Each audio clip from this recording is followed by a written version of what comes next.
So, you want to be a porter and deliver packages across the ghost-riddled post-apocalyptic Mexico or Australia, but you're not sure how much cargo you can bring or how much room to save for the cargo you might find along the way. Or maybe you already started trekking and found, for some reason, you can't get back into your truck despite carrying less weight than you swore you had just carried on that last order. Well, fret no longer, because in this video, we're going to explain exactly how weight and capacity limits work in Death Stranding 2.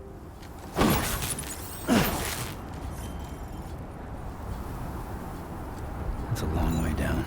If you're just looking for a quick explanation, here's all you need to know. Capacity determines how many packages you can carry, while weight determines how fast and efficiently you can carry them. A heavy load will restrict your ability to move, but it's actually being over capacity that will prevent you from adding more to your load or keep you from getting into vehicles. Now, you might be saying to yourself, well, that's confusing. Why isn't there some graphic or UI element that tells me how much capacity I have left instead of this worthless scale? Well, there is. It's right here, under the scale. So, just to reiterate, if you can't add any more packages to Sam's backpack, a carrier, or a vehicle, it's because you're hitting the capacity limit. If Sam or a vehicle feels like it's moving too slowly, that's because your load is too heavy. The capacity meter uses a percentage to let you know how much room you have left, and the scale uses the metric system, kilograms. If the scale is blue, your movement won't be impeded, but if it's yellow, Sam will have to be more careful, and vehicles will be slower and less efficient. If you ever manage to load the scale up past the yellow segment and into the red, then you won't be able to move hardly at all.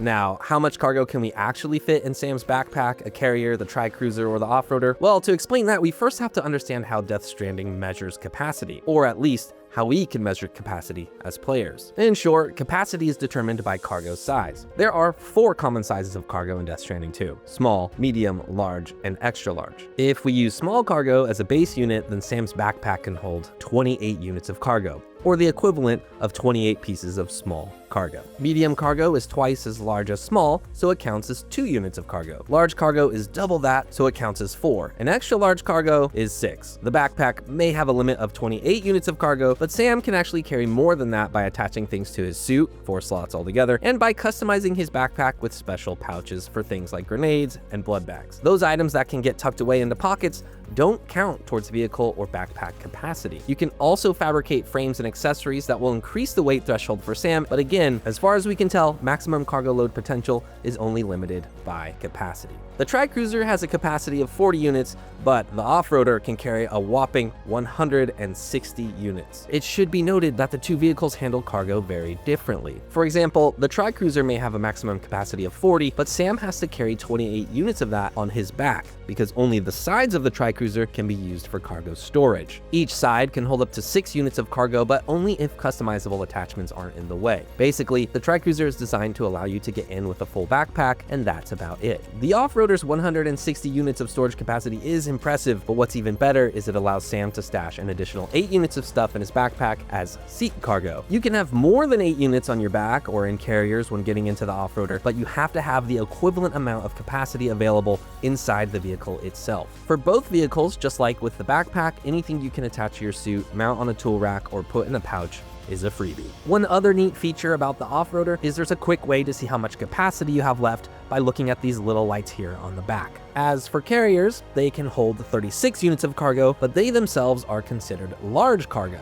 So when getting into a vehicle, they count as 4 units of cargo each, whether they are stored or attached to you. It's also important to note the weight limit for level 1 carriers is 300 kilograms, which means you can't put too much stuff on it before it starts to slow you down. So if you're using level 1 carriers, you're probably gonna want to, or just look to upgrade to level 2 carriers as soon as you can. On the upside, you will almost always hit a capacity limit before hitting a weight limit and becoming over encumbered. Unlike carriers in Sam's backpack, vehicles don't even seem to have a maximum weight limit.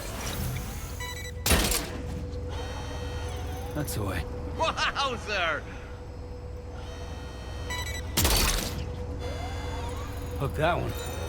When it comes to sorting cargo to make more room, Death Stranding 2's auto load and auto arrange features actually work really well, and you should use them frequently, even if it's not always perfect. The main reason is both simple and surprising. Arranging gear and redistributing weight is great, but there is also some consolidation happening that you might not have even noticed. Strangely, when you claim materials or find them in the wild, the containers they come in are not actually completely full. For example, an extra large container of metal that you claim from a facility has a quantity of 400 400. However, if we max out our backpack capacity with a bunch of small sized cargo of metal and then hit auto arrange, you'll see some of them disappear and the extra large cargo will now hold a quantity of 750. In fact, every size material container you can claim from a facility, except maybe the small ones, can hold nearly double what it contains compared to when you claim it. For example, extra large special alloy containers start at 480 but can hold up to 900. Large ceramic cargo starts at 160 but can hold up to 280 materials. And a medium resin container checks out at 80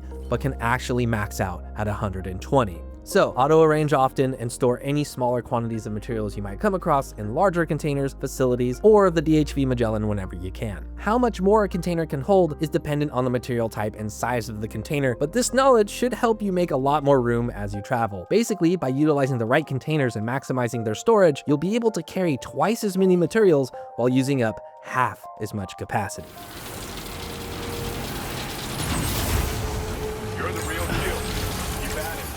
Now that covers the basic sizes of cargo and a little bit about how you can manipulate them, but you are also going to encounter cargo that isn't as straightforward. For example, kangaroos, if you're rescuing animals, count as extra large cargo, which you might guess is 2 units more than extra large or maybe double like before, but extra large cargo actually counts as 16 units or 16 pieces of small cargo. Then there is human cargo, which doesn't have a size specification, but when we do the small cargo test, body bags appear to take up 15 units of cargo in the off-roader with 145 left to spare. What's strange is the capacity meter reads 15%, which doesn't add up because that would mean human cargo should count as 24 units. However, if we stick to the small cargo method as a base, and you're good at quick maths, you might actually have already figured out we should be able to carry about 10 bodies before they go necro and cause a void out. Well, actually, you can transport 11. Oh God, Sam, what have you done?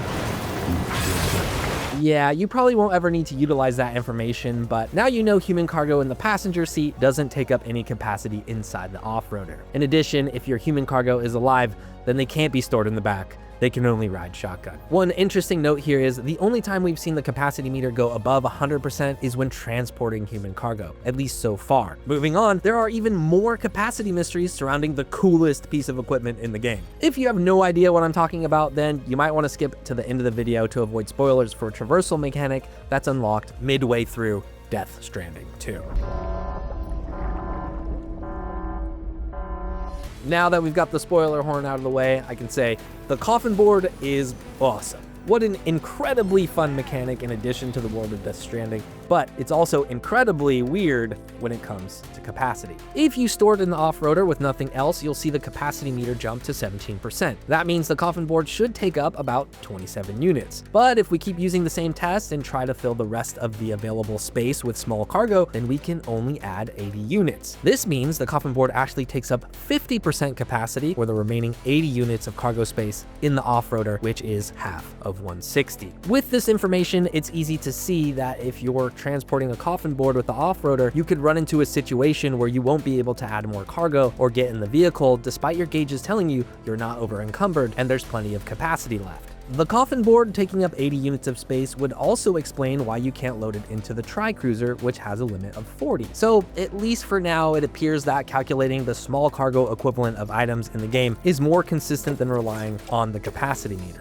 At the time of this recording, we aren't sure if the inconsistency in metrics is a bug, has to do with the shape of the Coffin Board and unusual cargo, or some other aspect of capacity as an abstract concept in the game, but now you know all about it and can plan accordingly. If that plan fails and you find yourself out in the middle of nowhere needing to make more room for that one piece of cargo you just can't leave behind, then remember you can free up some space by combining like materials, placing applicable items into pouches, attaching cargo to Sam's suit, and ditching carriers whenever you don't need them. Hopefully, with all these tips and new understanding about capacity, you have all the knowledge you need to pack your bags to the max and deliver orders with the best of them. For more tips and guides on Death Stranding 2, head over to ign.com/wikis or keep an eye out for us on your favorite video platform. Thanks for watching.